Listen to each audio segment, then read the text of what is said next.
I'll let you know when it's running. So if Michael talks, will he pop up on my thing? I wonder. Say something, Michael. And we're live here with the Twitch cast. Oh, Yeah, I can totally hear him. I heard it on the test. So we're back. It's been a long time since we've done a Twitch cast. I can't even tell you how long. At least a month. 8 weeks. 8 weeks, I bet. No, I mean, maybe not that long. Maybe 6 weeks. Yeah. So today we have a special guest, and I'm promoting him like a good boy should. From the Gamerz Funk in Utah, Michael Winger, the owner of the Gamerz Funk. Welcome, Michael. Thank you. Thank you. Michael, thanks on such short notice coming in. This is J-Mac and I's new idea. A lot of times we banter back and forth so much off camera that we get on camera and we're not as excitable as we are with somebody new. So one of the things we want to try to do every week is maybe bring on a LAN Center owner. We may not always do somebody that's been in business for a long time like you guys, but we may try some newbies now and then just to get some fresh perspectives. But I love bringing people on and just having them share a little bit about their story. And I'm going to ask you a few questions about your experience at the Gamerz Funk and things. And then we're going to keep you on for the rest of the call so that as we go through some of our other items we're going to talk about today, I may get your opinion on them. You may get red in the face and chime in without me allowing you to. Feel free to just kind of be as loose and as easy as you always are. How's that? Sounds great. All right, J-Mac, just real quickly, let's just touch on a real quick thing. Because this is kind of a last minute thing, I've got a lot of big news to talk about on this week's Twitchcast. So we don't have a lot of time to do reviews, but we are in the last section of this season. It is the finals.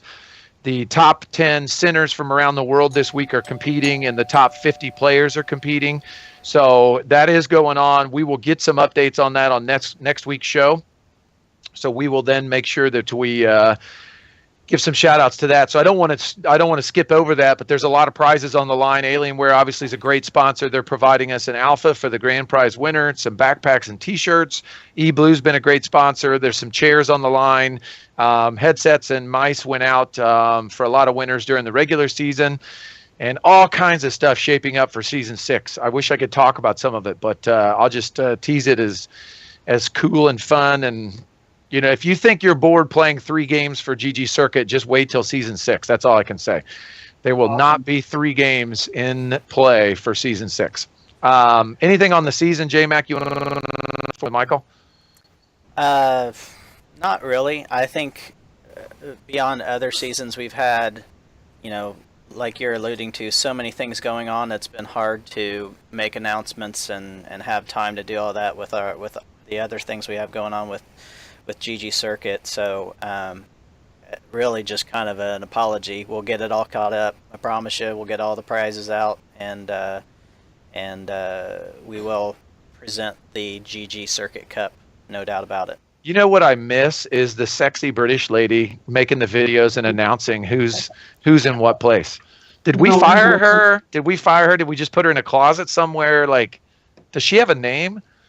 I know her like nickname, but I don't know what her name is. That's but like anyway. that's like She on maternity leave. I don't even know if she's real. It may be a computer for all I know. It's been a time factor. She'll get back in the fold, I'm sure. All right, so let's go into Gamerz Funk with Michael. So let's just do a little bit of a history lesson on Gamerz Funk. So Michael, just some quick, easy questions. I apologize for putting you on the spot. I should have sent you these ahead of time, but I know you'll do fine on the fly. But so when did Gamerz Funk open, I guess? And were you the original founder and owner of the Gamerz Funk? So Gamerz Funk opened about 10 years ago. I've owned it for the last 8 years. The first 2 years it ran under a name called Gamerz, GAMERZZ. And so I was looking to open a LAN center, and at the time there was about 8 LAN centers in the Salt Lake area. So that's what I was looking to do. I had a spot in mind and found out this guy was selling his business, went in there, negotiated for about 4 weeks, and ended up purchasing it, and it's been mine ever since. So you bought the Gamerz Funk after it had been open for 2 years, and so you've owned it about the last 8 years. So what's the any kind of meaning behind the Gamerz Funk, or any way you came up with that name? Or So I had no idea what I wanted to call it. I know I didn't want to keep the current name. There was a couple other businesses. They all worked at the same. A bunch of guys worked at the same IT company, and they all owned Gamerz locations. So they all were using the same name. So I needed to differentiate myself from them, and needed to come up with a name. Had no idea what to call it. My roommate at the time was like, "You should just call it the Gamerz Funk," which was an old eBay account we used to use back when we used to farm like Diablo 2 items and stuff like that. Oh, That's what we called it, the Gamerz Funk. all right, now when you bought it, what was it like? I mean, like how many stations? Was it all PC? Was it console? What was the mixture when you bought it? Do you remember off the top of your head? It had 20 PC stations. That was it, and So, they all use 19-inch Big Bertha monitors. CRT, like stick off the back of the table. Oh yeah. Yep, 4x3 CRTs that are ginormous. Yep. Okay. So And today, so you've taken it from 20 PCs 8 years ago. What do you guys have? I mean, again, I'm amazed when you tell me this every time you tell me in the space that you have, how many stations you have. So what do you have today? Right now we have 30 PCs and 8 Xboxes and 1 Wii U. So almost 40 stations. And how many square feet? 1375. That's got to be a record. I mean, that's just amazing. Now, do you ever feel like hampered by that, or do you wish you had more space, or do you feel like it's the right amount, or? For what I'm doing, it's the right amount. If I had more space, I'd do other stuff. Right. If I had more space, I'd maybe set up birthday rooms or party rooms. I'd set up a competitive stage. I'd set up a food area where we could actually prepare food, do some coffee, specialty drinks, something like that. But for what I'm doing right now, which is just gaming, and obviously we have a fridge and stuff like that, it's the perfect space. I knew how much space I actually needed to accommodate 40 stations, and that's why I have the space that I want, because I knew I needed 3 feet by 30 feet was what I wanted for each station.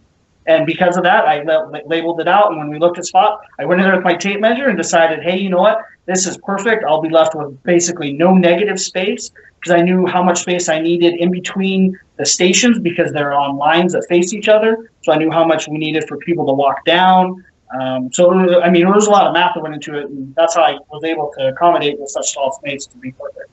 All right, so let me ask you this. In the years that you've owned it, what has been your biggest game that's ever really pushed play at the LAN Center? Now, not you personally, but like if you look back over the years and you think during the heyday of this game, that's when my LAN Center was really gangbusters. And I'll give you an example. For me, I feel like a lot of it for me is that at eBash, we had a lot of Xboxes, we had a lot of consoles. Halo 2 really pushed us hard because it was online based.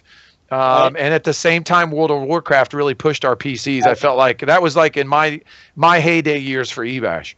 Yeah, like I remember. So I just remember when I first started off, World of Warcraft was everywhere. I mean, literally, I remember days we'd have 20 customers, and all of them would be playing World of Warcraft. Right. Obviously, that for us, I know we're a little bit different, but that transition, because Dota 2 was so big there as well, that Heroes of Newer Han was enormous. We would have 20 Han players on a Friday night, and everybody else in the country, all the other LAN centers, like, oh, League of Legends, this, and I'm like, what's this League of Legends game? Yeah. I have it installed, but it's never updated because no one plays. Like, Utah was all about Heroes of Newer, and then that changed. That lasted for about 18 months, and then League caught on. We were about a year behind the League of Legends scene for everybody. Did your people switch? Did they seem to switch over to it? That's funny. A lot of the Han players I know did make the switch, probably about half. The other half went to Dota, to Dota. Which is their style of game. I mean, that's what Heroes of New Earth was based off of, the original Dota. So when Dota 2 came out, like obviously the Heroes of New Earth people, we've worked with the Heroes of New Earth team before on a couple things. They're great guys, and again, I feel like they were in the right space at the right time. The problem is they were before the free-to-play model. So when League came in at free-to-play, like League totally crushed it. And before, Han could recover, then Dota 2 came out with free-to-play, and it was like, oh, geez, what are you going to do now? So I've been Tell me, actually, like, I've been yeah, actually go ahead. pretty surprised about how quickly our customers have gone to Overwatch, even though it's a pay-for model. Maybe that just League has just been so long in the forefront, and that they needed something fresh. But I'd say a good half of our League customers now quickly switched over to Overwatch. Yeah, the fun thing about gaming, and again, I've seen this over the years through like Gears of War coming out and being a franchise that everybody played for a while, something new and fresh that comes out. League is so old, everybody's shuffled into the positions they're probably going to be. Like you can try to grind out another level or two and maybe get a little bit better, but if you're going to always be a diamond or you're always going to be a gold or whatever, you're probably going to be there forever in League. Like whereas Overwatch is brand new and the bars are shuffling constantly. So like people are figuring out ways to play certain characters, and I can be really good and successful with this character until 6 months from now when everybody's mastered it. Then you're like, oh geez, for some reason I'm not going 30-2 anymore. Now I'm going 15-11, but it's not that you've gotten any worse, it's that everybody else is mastering the characters better. So I think that's probably will happen too with Overwatch, but man, is it popular. I agree completely. Like for us, Xbox as well as PC, I mean, it's been really, really a popular game for us. And I apologize, I don't know that much about it to even intelligently speak about the game itself, but I'm assuming there's like a meta game built into it with leveling and unlocking things. And I'm guessing that people are playing for a purpose, like we've got to rank up, we've got to get to the next level, we've got to unlock this skin. I would not imagine that it's not, but again, I don't know enough about it at this point to even say that's part of the game. But Michael, do you play it at all? Have you played Overwatch? I played it the week it came out with most of my employees, some customers, and some friends and stuff like that. I'm not a first-person shooter player, period. Right. I bought it and started playing it just so that I knew what it was, so I could talk intelligently about it. Right. And then, mostly to spend time with some friends and some employees and whatnot. But after that first week, I mean, it's just not my style of game. I fall off, and everybody, right. They'd have to carry me through all the maps anyway, and they're telling me where to set up, and I'm usually playing support, just running around trying to heal people, and which is fun. It's more just to talk trash and have fun with friends. So. Right. That's why I've never really been good at MOBAs, because I can't really guard the flag in a MOBA. Like I'm just like, just tell me somewhere to go guard and I'll go guard something. And they're like, you're such a camper, man. I'm like, no, I feel safer if I'm not running around. All right. Hardest thing you've learned at the Gamerz Funk? Like, what's the worst thing that's happened or the best lesson you've learned in, your 8 years of owning the Gamerz Funk? Wow. There's probably a lot of them. One that sticks out in my mind right now is hiring the right people, or let me rephrase that, the right type of people. I guess that can obviously carry over to any business. I mean, there's a lot of things like financially, money management. You have to learn that. I didn't find that very hard, but the previous owner obviously did, which is why he was looking to sell. Spending your money on the right things. Do you spend your money on advertisement, or do you spend your money on the best PC peripherals, or the best video cards, or the best monitors, or what do you spend your money on? Because obviously you have money and you have customers every month. You have to reinvest in your store. Right. What do you reinvest in? Because I've been here 10 years. I wasn't in it for a quick call. I wasn't in it to make some money and get out. I'm looking to move. Just signed another 2-year lease, so looking to move forward. That's always the trick. And as things evolve, early on it was, I got to get to LCD monitors as soon as possible. Right. And that's what set me apart from the other 7 LAN centers. They were still running Big Berthas, and I had 24-inch 1080 monitors. I paid $300 a piece for those. Yep. I mean, 8 years ago, forever ago. And that was a big decision, but it set me apart, and that's what I needed. And it was really good. Nowadays you don't. When you look at stuff, is it mechanical keyboards, or do you still get the cheap ones from Walmart? Do you get the competitive mice, or do you just get the $5 Chinese knockoffs? It's all that stuff. Now chairs. We'll talk about chairs, I'm sure, but chairs, that's the big thing. Do we continue Right. getting the $50 chairs, the $100 chairs, or do we get the esports chairs that everybody wants now? It's so funny So you brought that up because, we just got our shipment from eBlue in, and my guys are starting to put some of the chairs together. Like, our store renovations aren't done, so we can't put all the tables and everything else in, but we've started putting the chairs together, and it's like, I've never seen it. It's like catnip with cats. I mean, it's like these guys are just going bonkers to make sure that they get one of those chairs. And so we have almost 100 it doesn't stations. make them a better gamer. They just want to be the guy to sit in it. And it's so funny because these, gaming chairs are massive. And so these little kids at our store, are like all crouched down, like leaning on the lumbar support like a pillow for their head, and they're like, oh, this is the greatest chair ever. And I'm like, you're not even sitting up in it, So, yeah, I agree completely, like the reinvestment and stuff. Just give us, we'll just kind of close the review of Gamerz Funk with this, and then we'll get into some current topics. But tell me some plans for the future. You just kind of teased a little bit about maybe looking at some new chairs and stuff. Like, what do you want to do with the Gamerz Funk? You just signed a new 2-year lease. What's your plan? Yeah, so I had a 5-year option built into my lease. But the building I'm in is actually going to be torn down in 2 years. Oh dear! So it's like okay. So obviously I'm not going to be reinvesting in my current location. Right. And so working with the property management company, like they've redone the whole area. There's now a ginormous movie theater right by my store, which there was nothing there. It was just an empty spot. So these companies come in. They bought the property about 2 years ago, reinvesting. All these national chains are there now. Obviously, prices are skyrocketing. So the best they could give me was 2 years because they're going to demo the building. So that's what I'm doing. So I'm still next to a Texas Roadhouse. It's still an awesome location, always has been. But I'd rather put money into advertising to bring customers to me than pay more for square footage and have customers walk by my store because I know how to find my customers. And the average person walking by my store is not a customer I'm looking to engage with frequently. So, for the next 2 years, I have 2 years. Let's say I probably have closer to 18 months. Right. Figure that out, and then I have to start executing a plan. I would like to go bigger. I just need to find the right person to manage. I don't know if anybody knows, but I actually don't work at my store. I don't manage my store. I've had it for 10 years. My time's worth more other places making money. Right, like subtitle here should be on the screen, like Michael Winger coming to us live from Georgia. Yeah. Gamerz Funk is coming live to us from Utah. I mean, again, it's such a cool thing about you, and that's not normal for a lot of owners, especially because the owners are so engrossed in, the day-to-day operations and keeping the store going. So you have a really good testimony for somebody that's owned a store from remote.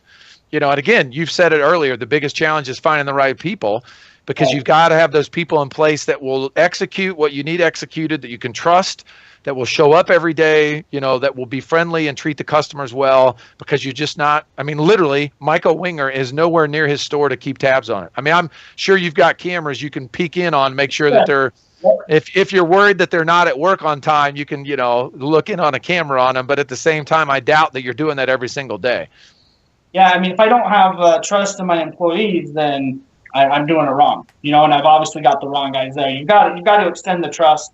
You've owned plenty of different businesses. I've owned a couple myself. You just do what you can. You find the best people. You give them responsibilities. You pay them appropriately, and you help them execute. You help them succeed, and they help you succeed, and you move forward. And so I'm confident that with the right people, here in about 18 months, we're going to move to a bigger location. We're probably going to shoot for about 4,000 square feet, very similar to what you have now. You and I have talked about this many times on the backside. I'm a big Magic the Gathering fan. I've had. That's a small statement. You can't say I'm a big Magic the Gathering fan. I would say you're like a humongous Magic the Gathering fan. That's a pretty big thing for me, and I like to travel and play competitively. I collect the cards. I've always wanted to implement that into my store. I was always a little scared to do so because there were so many other stores doing that in the area, and I felt like I had a monopoly on LAN gaming that I just stuck with what I knew I could be successful at. So, but I think it's probably time. The manager I have now, he understands the game and what he doesn't understand about business. He's a very teachable person. So I will be, we've already gone through the steps in the last year teaching him. I'm going to grow him as an individual. And so when we step up to more square footage, there'll be more responsibility, but, we'll get people in the door and we'll just have fun with it. I've got a lot of ideas for that is not being implemented in the state. So whatever I do is going to be neat for the state, and I know it'll continue to bring people in. So I've already got a huge customer base for the last 10 years. And some of them play, some of them will probably love to play, and with the right people there, we can make it happen. Obviously, with Magic the Gathering comes other card games, comes board games. They all just kind of come hand in hand. So I think with about 4,000 square feet, you can accommodate a decent-sized LAN center, a retail section, plus a board gaming section. I've got a plan where you add about another 500 to 1,000 square foot, and you can add like a juice bar, a coffee bar, do maybe even some fryers, do some extra stuff if you wanted. And I think that might actually be reasonable with the amount of people you're going to be able to accommodate in the store. That would probably be good. But you need to come up to Gen Con. Are you going to come up to Gen Con? I've never been, and that is actually on my list because I've been to most conventions. Gen Con is one I have not been to yet. Now that I'm out here on the East Coast, it's not too far away. Yeah, so I finally talked to Mark Carter from Guff over in Australia. All 7 of his stores are hybrid stores, board and card game and LAN centers all in one. And he's coming over this year. I think the two of you you should just spend a couple hours with him. J-Mac went over and did some camps over in Australia and met him. I feel like he'd be a good resource for you. That's one of the reasons why we're kind of expanding into those areas as well. It's a big deal for him. And so he's bringing, I think, 1 or 2 of his partners over this year in August. And of course, eBash plays a huge part at Gen Con. So you should bring over, you should come up, see Mark this summer if you can. I mean, obviously, if you can, it's not that big of a drive, is it for you? Maybe 8 hours? Maybe from. I would imagine it's probably around 8 hours, but I'm sure I can get a flight I got a ton of points. I need to cash them in at some point. Yeah, just fly up. We'll get you in there for a couple days. You don't have to pay anything to get in the show. I may make you work a little bit, but it depends on when you come. All right, let's talk about some current events. Like 200 stations there, right? Yeah, it's massive this year. It's like I had to get 2 Class Cs of IP addresses, so we plan on having maybe 300 plus stations in the room this year. So that's awesome. I think we're pretty close to having 1,000 tickets pre-sold into our room. So it's just it's going to be a crazy, crazy year at Gen Con for us. So that brings me perfectly into what I want to talk a little bit about today. And so having Michael on this call should be a little bit fun, but let's talk about, first of all, let's talk a little bit about software. So this is a weird story, but so this week at our church, I'm the music guy for the kids doing the VBS songs at our church program this whole week. So in the mornings, I'm singing these crazy animal songs about Noah and the Ark and dancing around. And then we take a break and we go eat breakfast at these little diners, my wife and I. And then we come back and we do the songs at the end of the thing. So it's like for 2 hours, my kids are getting babysat at church. All I have to do is do some music video stuff with them to begin with. And so I've been visiting these little diners. And as I visit these little diners, to get a little breakfast in the morning, it's very obvious to me the successful ones versus the not successful ones are somewhat driven by their choice of food and what they offer. But a lot of it's driven by the software and the way that the staff is managed inside of the center or inside of the store. So it's the same thing for us, and we've fought this for years and years and years, and I'm so tired of always complaining about it. Us saying, I wish our software did this, I wish our software did that. There's a lot of things that I'd like to talk about, but what's come up recently, and we'll just say it out loud because it is the elephant in the room, but so SmartLaunch has announced their Esports 5.0 software, which I giggle trying to say it out loud a little bit, but at the same time, if everybody knew the history behind all this stuff with us, they would giggle a little bit too. But so we've done some research into what that means and what that entails and what that's going to do for LAN centers. Because again, everything that I've done as a LAN center owner, what I care about is making LAN centers stronger. I want there to be a 500 or 1,000 or 5,000 or 10,000 successful LAN centers in the United States, and then tens of thousands more all over the world that are all connected together, working together, producing events and things for everybody. So obviously, we've had some success. We don't share a lot of stuff with anybody, but somehow through all this stuff. We might have lost Michael on his phone. He'll jump back in. So we might have lost. He couldn't handle what you were about to say. He couldn't handle it. He couldn't handle the SmartLaunch stuff we're about to talk about. Here he comes. He's coming back in. It's like strange. It's like he grew a beard. His beard got bushier or something. His phone timed out. It's like, seriously, you can't be on a Skype call this long. So SmartLaunch has basically announced their Esports 5.0, and so we've started doing a little bit of research into what that means. I have some insight into the overall plans and desires of SmartLaunch Ownership's group, so I know what they're doing and why they're doing it. But obviously, they pitched this with a pretty little bow around it for everybody out there to look at. And I'm not gonna say anything in any kind of defamatory. Is that a word? I think. I'm not going to say anything malicious or negative about it. What I want to do is I just want to say some facts about it. But it was interesting. The press release came out and they said, we've already got this partner that's running this software, Zen Gaming. And, funny thing is that, I know everybody. So I know people all over the place. And so I just did some research to find out how Zen Gaming really likes the software. And so funny thing is Zen Gaming is not really running any of the software right now. So basically what they told me is that they had a lot of issues with SmartLaunch running Windows 10. And so SmartLaunch began to develop a new client for them running on Windows 10 as the OS.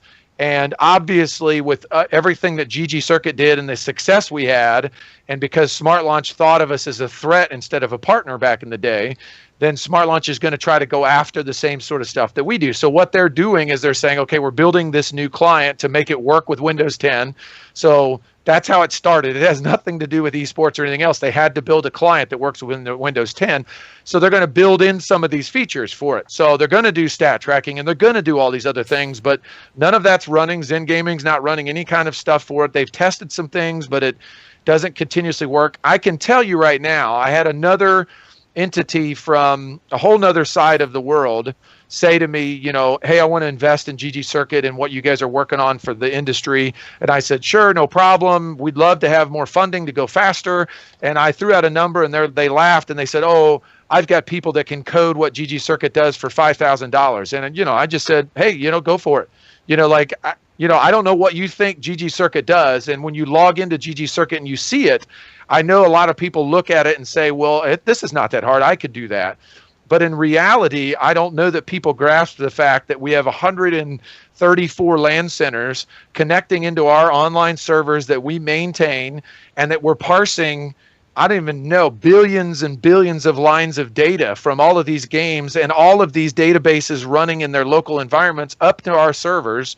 And we're making that stuff run at an efficient manner. Like, it's not something that somebody with a Microsoft Access database goes and builds. And it's also not something that somebody that has good MySQL knowledge or anything else goes and builds. It'll work fine for one center. It'll work fine for two centers. It will not work fine for 10 or 20 or 30. So again, I'm not worried about competition. I'm not worried about anybody else coming in this space, because I don't care. They could have 50 guys coding this stuff out of somewhere that's super cheap coding it, and they're going to get what they pay for. If they want to get a nice product, they're going to have to pay for it, and it's going to take years to develop, just like what we're developing.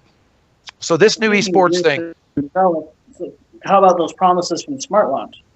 Well, I mean, that's the funny thing is that, and again, this is everybody knows me and likes me. I mean, again, there's people that probably don't like me, but there's not many people that won't just share with me what's going on. And so, the funny thing is that SmartLaunch starts calling centers and starts pitching them on this esports product. And I won't give away who's they've talked to, but my phone rings and they're like, you'll never guess who just called. It's SmartLaunch. And so it's funny, but the person that they called that talked to me about it's like, yeah, they called and they started naming off these things, and it was like someone reviewing my Twitchcast that I've done over the past year.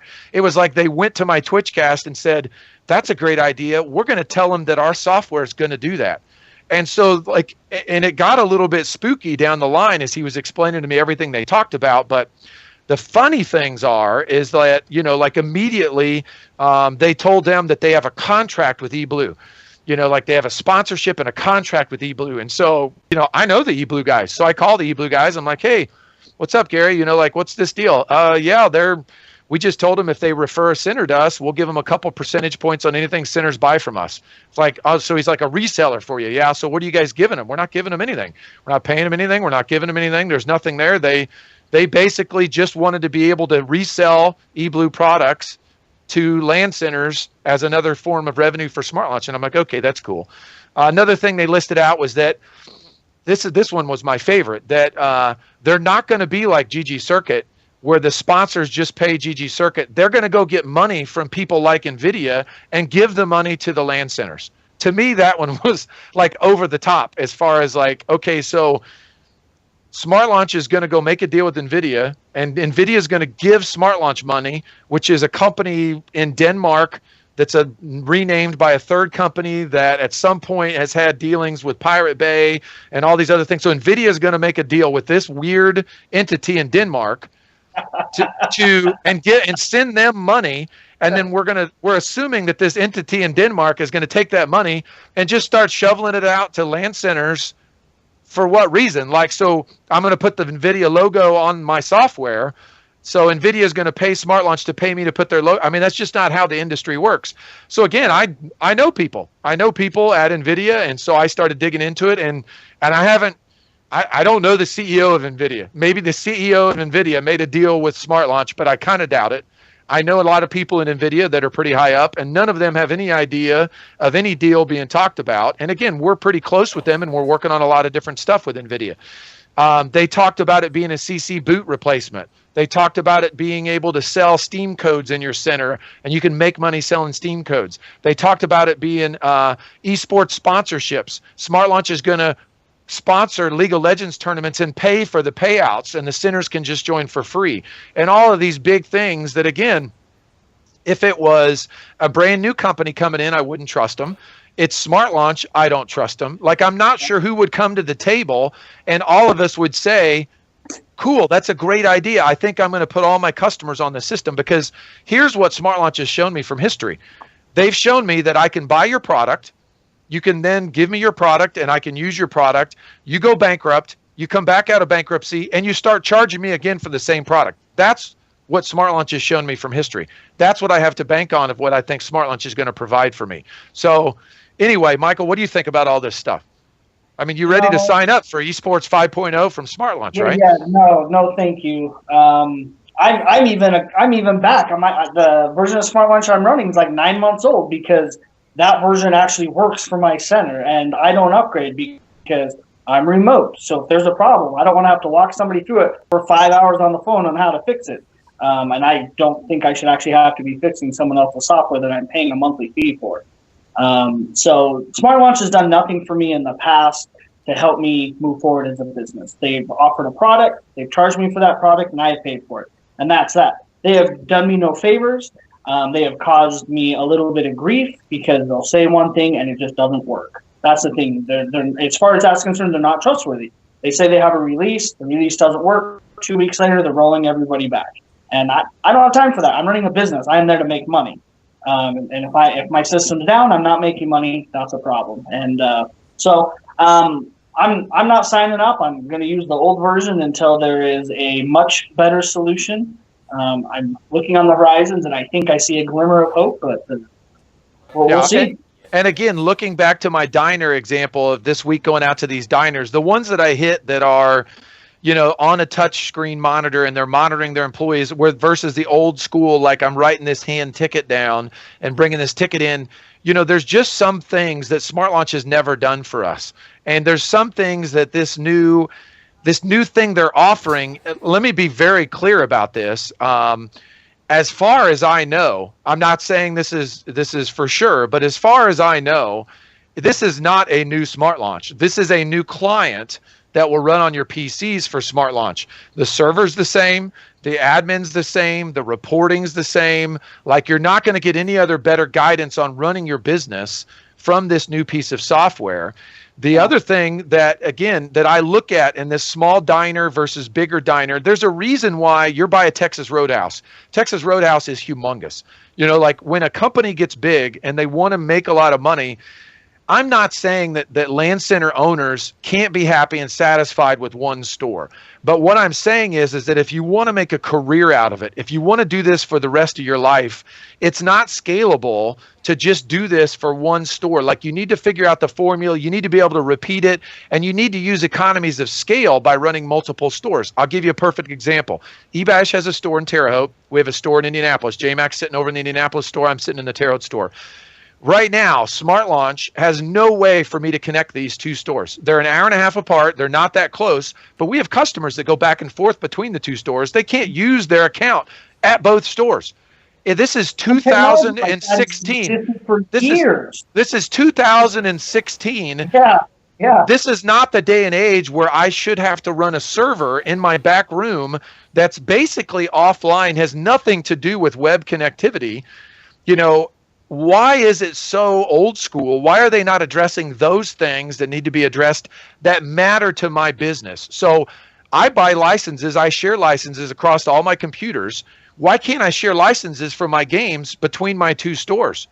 Let's see, it's two different servers. They don't talk to each other. They're both offline. The best part about it is that if I'm running legal copies, which we are, but there's a lot of people in the world not running legal copies of SmartLaunch. If I'm running a legal copy, it has to be online anyway. You're like, they're connected online. The problem is the core of their system was built over 15 years ago using programming languages and technology that obviously are not obsolete, but they are not at all in today's terms of taking advantage of the cloud environment, taking advantage of mobile devices, taking advantage of push technologies to reach our customers.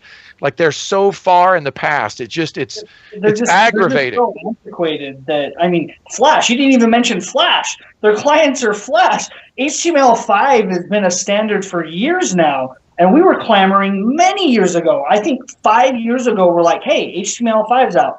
How long before we can expect an HTML5 client? Here we are 5 years later, and we don't have one. Right. We are still using Flash. Absolutely. And again, let's steer the conversation, because we only have like 15 plus minutes or so, back to ggCircuit and something a little more positive. Wait, come on now. This is positive. Well, all right. So let me touch on some things then that I think that we are crucial for us on the software side. Oh no, Michael's stuck with his thumbs up. You just disconnected. I bent his thumbs. You just bent his thumbs, like he's like, I swear to God, I'll stop talking about it. Jedi mind tricks. Anyway, some of the things that I think are crucial for us moving forward in order to expand and become better is that we've said this before. We cannot rely on there being a super technical person at each location. If you want to be able to run a business, you got to be able to be like Michael, where you are in Atlanta and your store is in Utah, and you have some control over that, and you have some metrics and things that you can watch. He needs to be able to open multiple stores and control multiple stores with his software, and it's not able to do that. All right, so let's push on to, are we losing him completely now? I think maybe. He'll be back. He'll be back. All right. We probably actually ran his battery dead. I almost bet.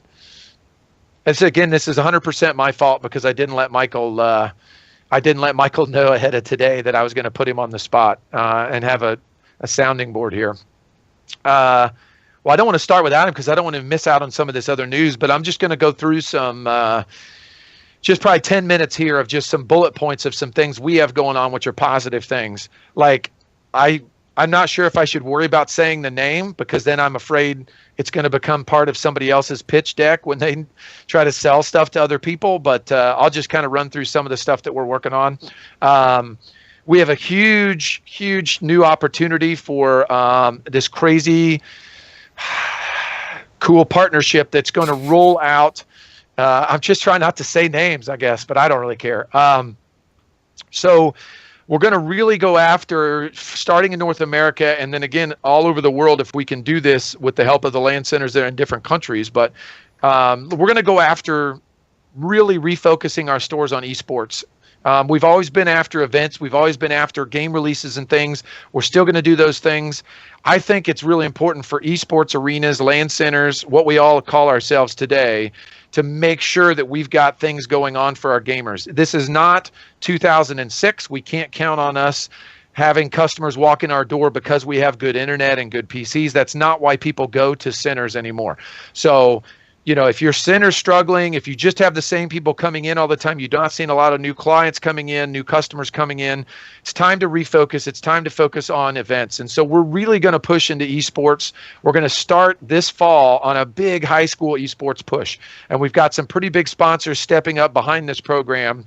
The concept of the program is that all the LAN centers in the ggCircuit program will be able to, within a 50-mile radius, 75-mile radius of their store, latch on to all the high schools in that area and allow those high schools to start esports gaming clubs that are going to be sponsored by some pretty big names in the industry that are going to provide probably not funding. Again, NVIDIA's not writing me a check that I can hand a LAN center a check, but at the same time, they're going to make it so that we cover expenses for these items, similar to the NVIDIA Weekend Warriors event that we're doing with iGames and NVIDIA right now. So they're willing to, if we put high school esports teams in our stores playing against each other, they're willing to make it worth our while in some way, shape, or form. So we're going to go for some of those things. We're really, at the same time, I've had a lot of calls with some collegiate organizations, so it works right along with that. I love the concept of high school, middle school, collegiate esports. I think that rings true for a lot of people that aren't gamers. I think it really gives a foundation to esports that is missing right now, because these teams like Optic Gaming or TSM or like these big named gaming organizations, the general public does not know who they are.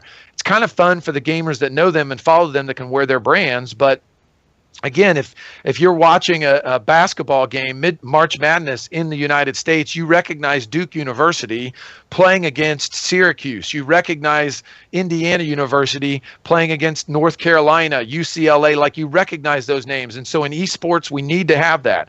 We need to have those teams that can be identified by the places that they're playing. It just makes it so much easier for fans to get involved. It also helps level out the playing field and makes it reasonable to play on a consistent basis. None of us can travel to these big events. What LAN centers can offer is we have small locations spread out geographically around the U.S. and around the world where teams can come in locally and play. Sure, if your teammate's from California and you're from Indiana, you can't get together and play in person. But what I'm suggesting is to me, especially in middle school and high school and college, that should not be your teammate. Because again, you're not able to practice in a situation where you learn skills and communication things that you only learn from playing in person.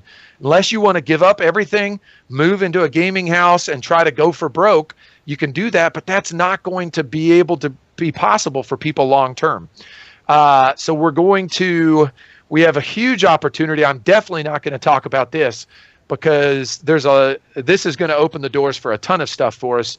And this is even news for you, JMac, but we have 3 massive chains in the United States that have come to me because of my work. Again, we talk about this all the time, JMac. We work hard. We don't make any money. But there's been a reason why we've had our foot in the door in all these places. So I have leads on 3 massive chains of companies throughout the United States that have come to us now because of what we've done with ggCircuit, because of what we've done with eBash over the years, and because of what we've been doing at our conventions over the past 3 years. These 3 massive chains are ready to talk to us about a rollout of esports centers inside of their existing locations. So think about this for a minute. Like one of them is an industry that has 10,000 locations in the United States. And one of this ownership groups that's interested in this owns 120 of these locations. And they're willing to have us build esports centers inside of 120 locations as a test over the next 18 months. Now, to pull something like that off, they need somebody that can scale and can scale quickly, and they've seen us do that at these shows. They know we can build a LAN center in 2 days. I've proved it for 3 years with eBash, and we've done it with a very small crew. We've done it because we work hard. We've done it because we're super smart, and we've done it because our software. They love all of those pieces. And so those pieces are going to open up these doors. Now, somebody brought up, like, what does this mean for existing LAN centers? I can tell you right now, I have no interest at all, and we have full control over where we put these. I'm not going to put one of these in a town where there's a LAN center already. What I want to do is put them in a town where there's not a LAN center. What I want to do is I want to work with existing LAN centers. If there's a big city that we can go into at one of these locations and you're a struggling LAN center trying to keep your store afloat, I look at it just the same way I would if somebody came to me at eBash and said, hey, we're coming to Indianapolis. We'd like to build one of these stores. Instead of us building a store and you running a store, how about we partner with you and we work on this together? It's not necessarily a thing where they're that concerned with the branding of these locations inside of their chains. The other big announcement, it's not even a big announcement, but one of the, if not the biggest major esports organization in the world is looking at doing things with ggCircuit and looking at doing things with eBash. So that could be a huge door opening for us.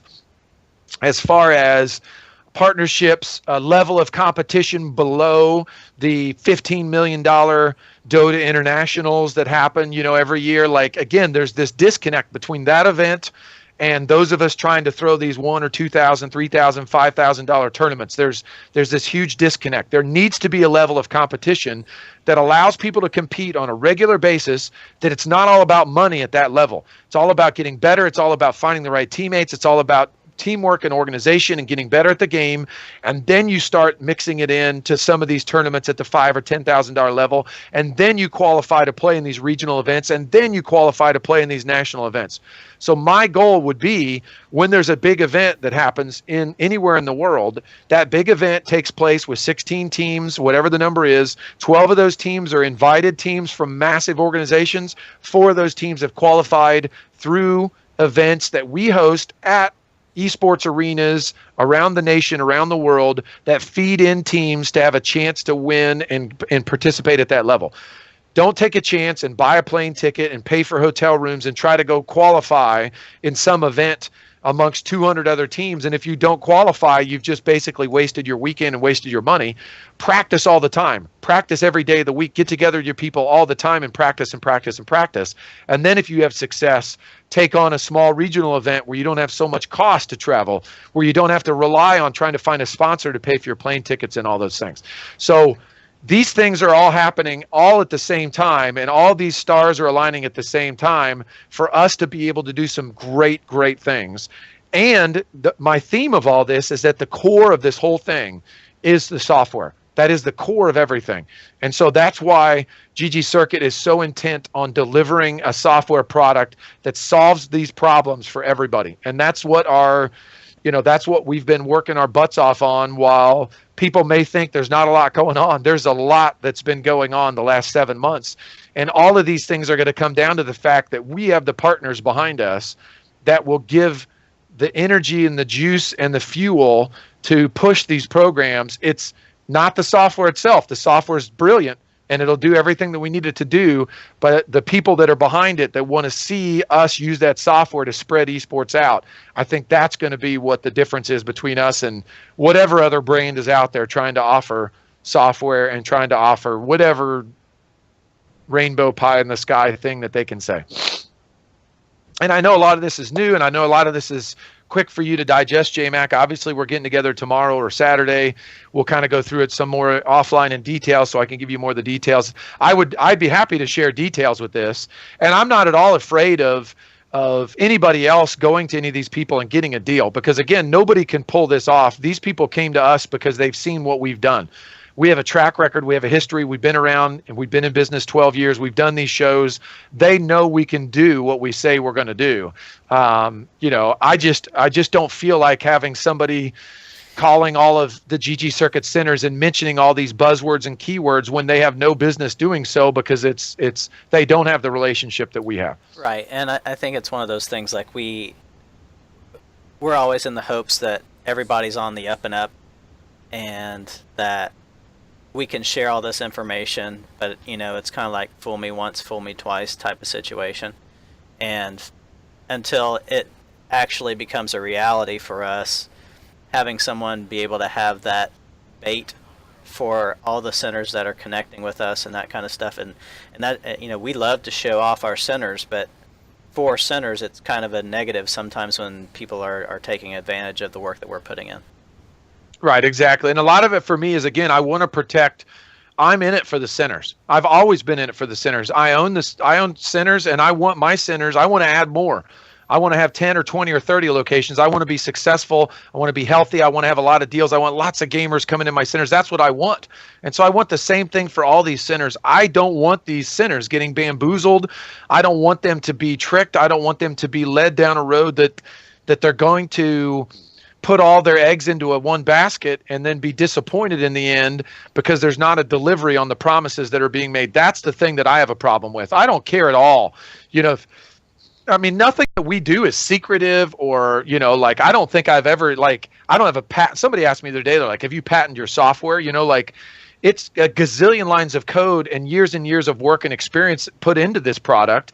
One of my partners on the software side, Chris McGee from Ireland, Chris and I and our newest partner we'll talk about that we're adding in soon when it's finalized, between the three of us, there's no better group to run this around the world. The three of us have so much experience in this industry. That's what we rely on. It has nothing to do with the ideas. It has nothing to do. It's like we can execute. That's the thing. Right.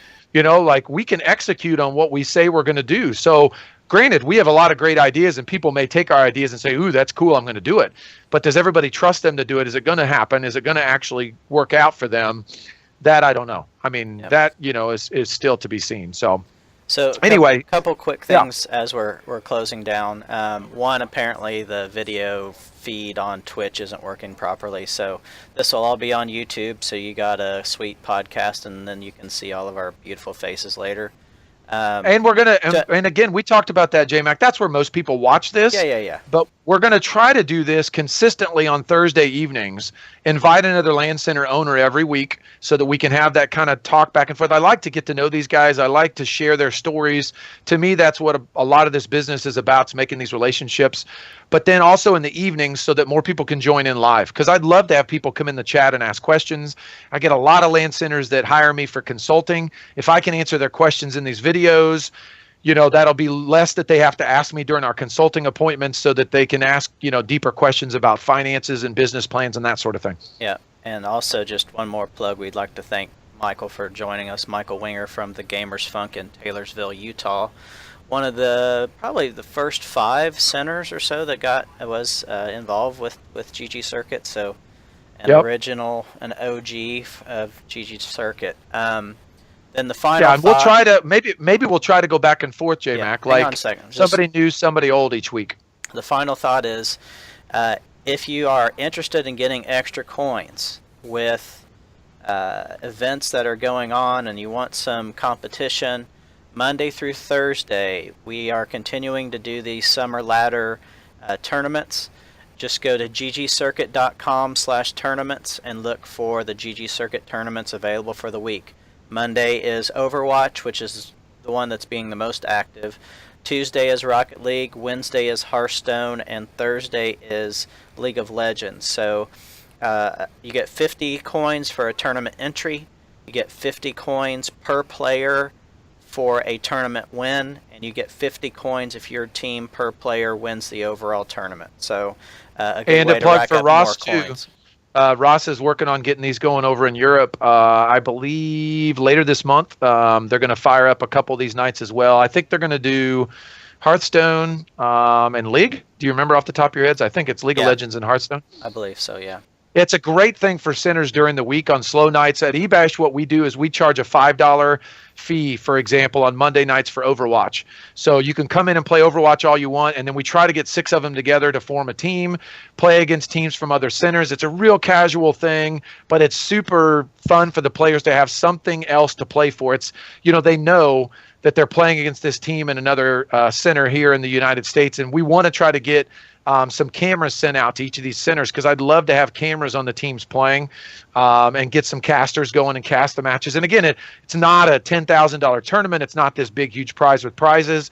It's all about building these levels of competitions where you can regularly compete, get better at the game, Some people just want to play in the city golf tournament every year. They're not going to join the PGA Tour. They just want to have a chance to go out and write their scores down and compare their scores to some other people in their geographic region, just to know hey, I'm one of the top 20 golfers in this little city that I live in. It's like, that's all we want to do. We want to give players a chance to do that. Yeah.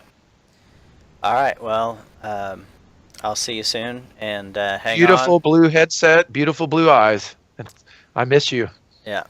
Flattery will get you everywhere. I'll see you I next know. week. All right. Sounds good, buddy.